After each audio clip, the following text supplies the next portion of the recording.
तो स्टूडेंट्स हम बात करते हैं फेजेस ऑफ मियोसिस की कि मियोसिस के जो फेजेस उसमें दो डिवीजन्स मौजूद हैं। एक मियोसिस 1 है और एक मियोसिस 2 है। ये दो डिवीजन्स पर मुकम्मल मियोसिस होती है। अब मियोसिस 1 के भी 4 मराहिल हैं, प्रोफेज़ 1, मेटाफेज़ 1, एनाफेज़ 1 और टीलोफेज़ 1। और इसी तरह मियोसिस 2 के भी प्रोफेज़ 2, मेटाफेज़ 2, एनाफेज़ 2, टीलोफेज़ 2। ये मराहिल हैं, फेजेज़ हैं, सब फेजेज़ जिसे हम कह सकते हैं। अब मियोसिस 1 में क्या होगा कि जो क्रोमोसोम्स होंगे उनकी रिडक्शन हो जाती है। नंबर ऑफ़ क्रोमोसोम्स क्या हो जाएंगे, वो रिड्यूस हो जाएंगे। अब मतलब कि अगर 46 क्रोमोसोम है तो वो रिड्यूस होकर 23 रह जाएंगे। और जबकि हमारे पास जो मियोसिस 2 है उसके अंदर क्या होगा, जो सिस्टर क्रोमेटिड्स होंगे वो सेपरेटेड होंगे, उनकी सेपरेशन है। और ये अमल क्या है, माइटोसिस की तरह बिल्कुल, और ये अमल बिल्कुल माइटोसिस की तरह का है कि जैसे माइटोसिस के अंदर जैसे जैसे जो जो काम हुए हैं बिल्कुल वैसे के वैसे ही मियोसिस 2 के अंदर काम होने हैं। तो ये तो था एक बेसिक सा कंसेप्ट। अब स्टूडेंट्स बात कर लेते हैं, हमारे पास यहाँ पर आता है सिस्टर क्रोमेटिड्स। क्रोमेटिड्स दो तरह के हैं, सिस्टर क्रोमेटिड्स और नॉन सिस्टर क्रोमेटिड्स। स्टूडेंट्स हमारे पास एक ये क्रोमोसोम है, ये सिंगल क्रोमोसोम है। जब इसने रेप्लिकेट होना है और अपना कॉपी तैयार कर लेना है तो फिर क्या होगा, ये एक सिंगल पेयर ऑफ क्रोमोसोम कहलाएगा। अब इसका जो स्ट्रैंड कॉपीड, अब जब ये पेयर हालत में मौजूद है तो इसका एक स्ट्रैंड को क्या बोलते हैं, हम क्रोमेटिड कहते हैं।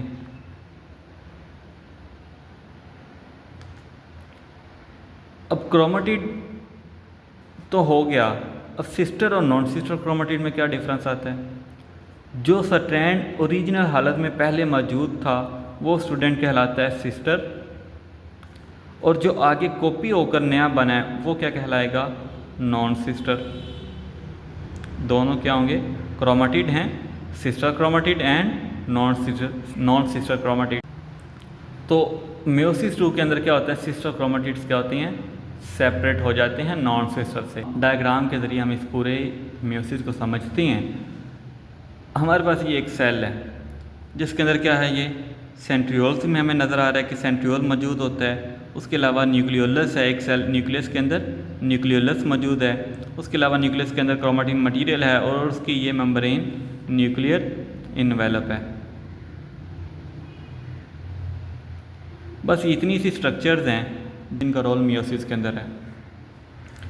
अब ये 3-4 स्ट्रक्चर्स मौजूद हैं, सेंट्रियोल्स, न्यूक्लियोलस, क्रोमेटिन और न्यूक्लियर इन्वेलप। मियोसिस स्टार्ट होती है तो मियोसिस स्टार्ट होने से पहले सेल साइकिल में इंटरफेज का मामला चलता है जिसके अंदर वो सेल अपने आप को प्रिपेयर कर लेता है और क्रोमेटिन भी रेप्लिकेटेड हो जाता है। तो स्टूडेंट्स एस फेज़ के बाद माइटोसिस के अंदर क्या होता था कि G2 फेज़ आता था जिसमें चेकिंग वगैरह होती थी।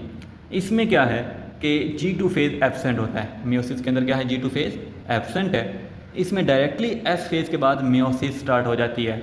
सेल किस में चला जाएगा, डायरेक्टली एस फेज़ के बाद प्रोफेज़ 1 में आ जाएगा।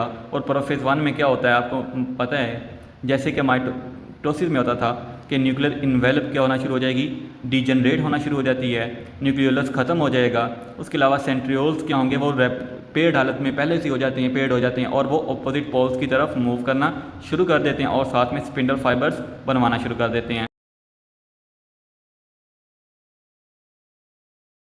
इसके अलावा हट के बहुत अहम काम होता है स्टूडेंट्स, इनमें जो क्रोमोसोम्स हैं जो रेप्लिकेटेड हो चुकी होती हैं, ये रेप्लिकेटेड क्रोमोसोम हैं जो कंडेंस हालत में आ जाती हैं और वो पेड हालत में मौजूद हैं। तो ये क्या होंगे, साइनेप्सिस क्रिएट करती हैं आपस में। जो क्रोमोसोम पेड होंगे, होमोलोगस होंगे, वो पेड हो जाएंगे। फ़र्ज़ किया स्टूडेंट्स हमारे पास कि एक ये सेल, एक क्रोमोसोम था मेल की तरफ से, इसने अपना एक कॉपी तैयार कर लिया, ये होमोलोगस पेयर बन गया। और दूसरी तरफ एक हमारे पास ये फीमेल का था और इसने भी अपनी कॉपी तैयार कर ली, ये भी पेयर्ड हो गया। अब ये दोनों क्या हैं, होमोलोगस पेयर्स हैं। तो होमोलोगस पेयर्स क्या होंगे, आपस में कंबाइन कर जाएंगे, और कंबाइन करना ही क्या है, उसका साइनेप्सिस है, और वो आगे जाकर क्रॉसिंग ओवर का मरला आएगा। तो वो क्रॉसिंग ओवर करते हैं, मतलब कि अपने पोर्शंस को एक्सचेंज कर लेते हैं, जिससे क्या होता है, करैक्टर्स तब्दील हो जाते हैं। वो अभी हम सारे डिस्कस करते हैं।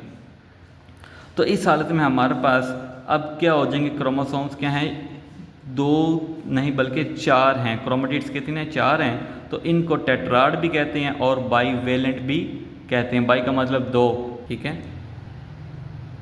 अब इन्होंने क्या होना है कि क्रॉसिंग ओवर का मरला, क्रॉसिंग ओवर होने स्टूडेंट्स। अब क्रॉसिंग ओवर क्या चीज़ है स्टूडेंट्स, हमारे पास, मैं इसको सीधा करके, एक ये स्ट्रैंड हमारे पास और एक ये स्ट्रैंड है, और दूसरी तरफ हमारे पास एक ये क्रोमोसोम का स्ट्रैंड है और एक ये स्ट्रैंड है। इससे आपको आसानी से समझ आ सकते हैं।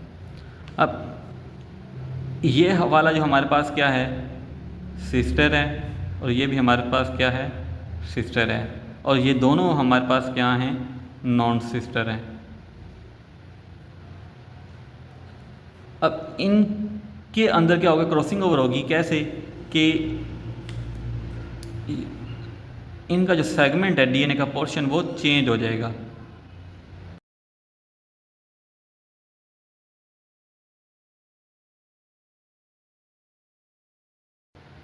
कि अब यहाँ पर ये क्रॉसिंग ओवर हो चुकी है स्टूडेंट्स। देखें कि इधर का कुछ सेगमेंट क्या है, वो ऊपर वाले के साथ चला गया है, और ऊपर वाले का कुछ सेगमेंट इधर चला गया है। मतलब कि ये जो कोड, जहाँ या इस पार्ट में जो कोड्स थे, जो इंस्ट्रक्शन छुपी थी, और यहाँ पर जो आगे वाली इंस्ट्रक्शन थी, वो रेप्लिकेट हो चुकी हैं। अब सॉरी, रेप्लिकेट नहीं, वो चेंज हो चुकी हैं, एक्सचेंज हो चुकी हैं। अब इसके वाली की जो इंस्ट्रक्शन थी वो इसके पास चली गई हैं, और जो इसकी वाली की इंस्ट्रक्शन थी वो इधर आ चुकी हैं। अब ये इसका पार्ट बन चुका है और ये इसका पार्ट बन चुका है। तो इस तरह से क्या होगा कि वेरिएशंस पैदा होती हैं स्टूडेंट्स। आगे हम बात करेंगे, सिग्निफिकेंस के अंदर वेरिएशन की बात आएगी। तो ये क्रॉसिंग ओवर है स्टूडेंट्स। ये क्या चीज़ हमारे पास थी, क्रॉसिंग ओवर है, जिसमें क्या होता है कि जो डीएनए के पोर्शंस हैं, या हमारे पास क्रोमोसोम के जो पोर्शंस हैं, वो एक्सचेंज हो जाते हैं, जिससे क्या होता है कि जीन्स या करैक्टर्स एक्सचेंज हो जाते हैं और वेरिएशंस पैदा होती हैं। यही वजह है स्टूडेंट्स कि हम अपने 100% अपने माँ बाप की तरह नहीं होते हैं, जबकि थोड़ा बहुत हम उनसे डिफरेंट होते हैं।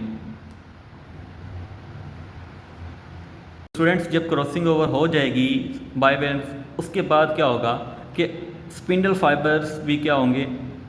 अब दूसरा मरला आ जाता है मेटाफेज का, मेटाफेज 1 का। मेटाफेज का आपको पहले ही मालूम है कि मेटाफेज में क्या होगा कि स्पिंडल फाइबर्स क्या करेंगे, दोनों तरफ से इस टेट्राड के साथ अटैच होंगे, और वो उनको ऑपोजिट पुल करना शुरू करेंगे, और पुल करते हुए एक सेंटर में ले आते हैं, एक इक्वेटर पे ले आते हैं, और वहाँ पर वो एक प्लेट बना देते हैं, जिसे हम क्या बोलते हैं, ये एक प्लेट जो बन जाएगी वो मेटाफेज प्लेट कहलाएगी। उसके अलावा मेटाफेज प्लेट के बाद इसका अगला मरला क्या होगा, एनाफेज का होता है। एनाफेज में क्या होता है, एनाफेज के दौरान स्पिंडल फाइबर्स क्या करती हैं, कॉन्ट्रैक्ट करती हैं, और वो पेयर्स को अपोजिट पोल्स की तरफ अटैक करना शुरू कर देते हैं। अब यहाँ पर देख रहे हैं स्टूडेंट्स आप कि कुछ करैक्टर मेल की तरफ से और कुछ करैक्टर फीमेल की तरफ से अपोजिट पोल्स की तरफ मूव करना शुरू हो जाएंगे। अब यहाँ पर जो क्रोमोसोम जा रहे हैं वो पेयर्स हालत में हैं। तो एक पेयर इधर, एक इधर पेयर, एक इधर पेयर, एक इधर पेयर आ जाएगा। इस तरह से सेपरेशन हो जाएगी। और उसके बाद हमारे पास टीलोफेज के अंदर क्या होता है,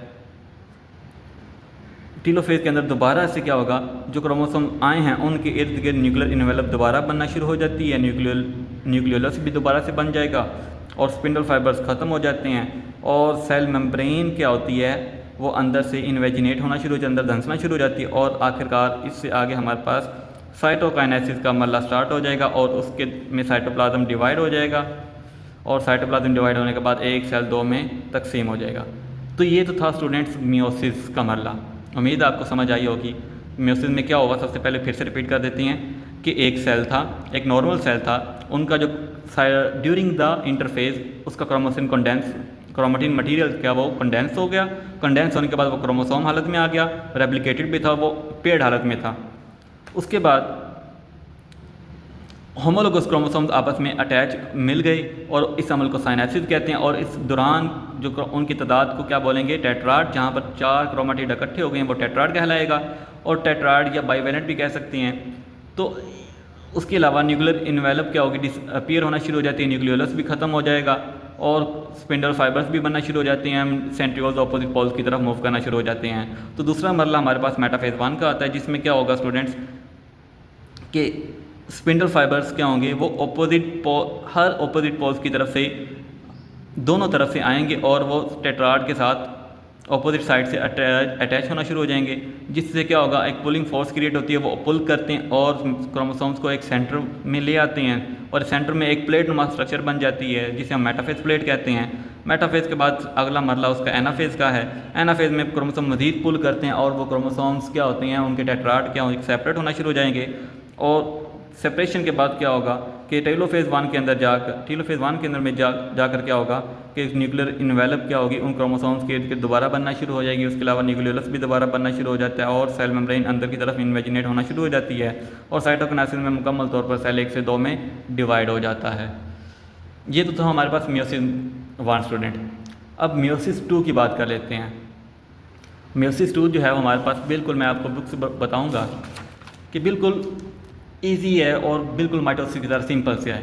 अब मियोसिस 2 क्या है, ये माइटोसिस की तरह इसने यहाँ पे बताया और इसके भी 4 फेजेज हैं, प्रोफेज 2, मेटाफेज 2, एनाफेज 2 और टेलोफेज 2 हैं। प्रोफेज 2 में क्या होता है कि न्यूक्लियोलाई और न्यूक्लियर इन्वेलप दोनों ही गायब हो जाते हैं। आपको पता है प्रोफेज के दौरान क्या होता है कि न्यूक्लियर इन्वेलप भी और न्यूक्लियोलाई या न्यूक्लियोलाई क्या है, प्लूरल वर्ड है। बाद का सेल के अंदर न्यूक्लियस के अंदर न्यूक्लियोलाई जो है, न्यूक्लियस जो है वो न्यूक्लियोलस क्या है, बाद का सेल के अंदर न्यूक्लियोलस क्या है, एक से ज़्यादा भी हो सकते हैं, तो वो न्यूक्लियोलाई कहलाते हैं। अब दोनों चीज़ें क्या डिसअपीयर होना शुरू हो जाती हैं और क्रोमेटिन जो मटेरियल है वो कंडेंस हो जाएगा। कंडेंस होकर उसके अलावा जो सेंट्रियोल है वो अपोजिट पोल्स की तरफ मूव कर जाएंगे और स्पिंडल फाइबर बनाना शुरू कर देते हैं। यही बातें हुई थी पहले भी हमारे साथ। उसके बाद मरला आ जाता है मेटाफेज का। मेटाफेज में क्या होता है, स्पिंडल फाइबर्स का क्रोमोसोम के काइनेटोकोर पॉइंट, क्रोमोसोम का स्टूडेंट्स काइनेटोकोर पॉइंट क्या है कि अगर ये हमारे पास क्रोमोसोम है तो जिस जगह पर आकर स्पिंडल फाइबर्स अटैच हो रहे हैं उस पॉइंट को क्या बोलते हैं, हम काइनेटोकोर कहते हैं। ये प्रोटीन है। तो aligning them at the cell's equator, और काइनेटोकोर पॉइंट पर अटैच होंगे और उसको इक्वेटर्स में एक प्लेट नुमा हालत में अगर सीधा कर देंगे। तो एनाफेज में क्या होगा, स्पिंडल फाइबर्स पुल करेंगे और क्रोमेटिड्स क्या होंगे, वो सेपरेट होना शुरू हो जाएंगे। और स्टूडेंट्स हमारे पास क्या था कि यहाँ पर क्या था कि देख सकते हैं कि टेलोफेज में हमारे पास क्या हुआ था कि ये यहाँ पर पेयर्स हालत में है, ये पेयर है, ये पेयर है। अब यहाँ इसमें क्या है कि ये हमारे पास क्रोमेटिड्स हैं, तो ये भी क्रोमेटिड है और ये भी क्रोमेटिड है। अब मियोसिस 2 के दौरान इनकी सेपरेशन होनी है हमारे पास कि ये हर जो स्ट्रैंड है ये क्रोमेटिड अलग अलग हो जाएगा। तो एनाफेज 2 के अंदर क्या होगा, पुलिंग होगी, पुलिंग स्टार्ट हो जाएगी और क्रोमेटिड्स क्या हो जाएंगे, ऑपोजिट पोल्स की तरफ मूव करना शुरू कर देंगे। और टेलोफेज में क्या होगा, क्रोमोसोम दोबारा से सेपरेशन होने के बाद क्रोमोसोम अनकॉइल हो जाएगा और वो कंडेंस होने की जगह दोबारा से क्रोमेटिन हालत में आ जाएगा। उसके अलावा न्यूक्लियर इन्वेलप दोबारा बनना शुरू हो जाती है, न्यूक्लियोलस भी दोबारा से बनना शुरू हो जाता है और साइटोकिनेसिस होगी, जिसके नतीजे में क्या होगा, सेल 1 से 4 हालत में 4 सेल में डिवाइड हो जाएगा। अब यहाँ पर हमारे पास बहुत से ईजी एक्सप्लेनेशन दी गई है कि ये हमारे पास प्रोफेज 2, मेटाफेज 2, एनाफेज 2 और टेलोफेज 2 का है कि देखें यहाँ पर कि ये जो एक सेल हमारे पास यहाँ पर एक सेल से 2 सेल बन रहे हैं, तो यही 2 सेल की जहाँ पर 2 साइकिल दिखाए गए हैं कि हर सेल मियोसिस 2 में है। तो अगर ये इस सेल की बात कर लेते हैं तो यहाँ पर क्या है, क्रोमेटिन हाफ क्रोमोसोम पेयर्ड हालत में है। तो टेलोफेज में हमारे पास, मेटाफेज में क्या आ जाएगा, ये अलाइन हो जाएंगे, मेटाफेज प्लेट बना देंगे और मेटाफेज प्लेट के बाद यहाँ पर एनाफेज में क्या हो जाएगा, स्पिंडल फाइबर कॉन्ट्रैक्ट होना स्टार्ट हो जाएंगे और क्रोमेटिड्स क्या होंगे, वो अपोजिट पोल्स की तरफ मूव करना शुरू कर देती है। टेलोफेज के अंदर ये दोबारा से न्यूक्लियर इन्वेलप बन जाएगी, क्रोमेटिन दोबारा से अनकॉइल होकर क्रोमेटिन में आ जाएगा। उसके अलावा न्यूक्लियोलस भी खत्म हो जाएगी, सेंट्रियोल्स की स्पिंडल फाइबर्स भी खत्म हो जाएंगे और साइटोकिनेसिस होगी और सेल 1 से 2 और 1 से 2 टोटल कितने बन गए हैं स्टूडेंट, 2 ये और 2 ये 4। तो सेल हमारे पास यहाँ पर देख सकते हैं 1 था पीछे और 1 से स्टार्ट हुआ और 4 सेल बन गए हैं। तो एक पेरेंट सेल से 4 डॉटर सेल्स बनती हैं मियोसिस के दौरान। यही हमारा आज का लेक्चर था स्टूडेंट्स। उम्मीद आपको बहुत सी बातें क्लियर हो गई होंगी। Thank you so much.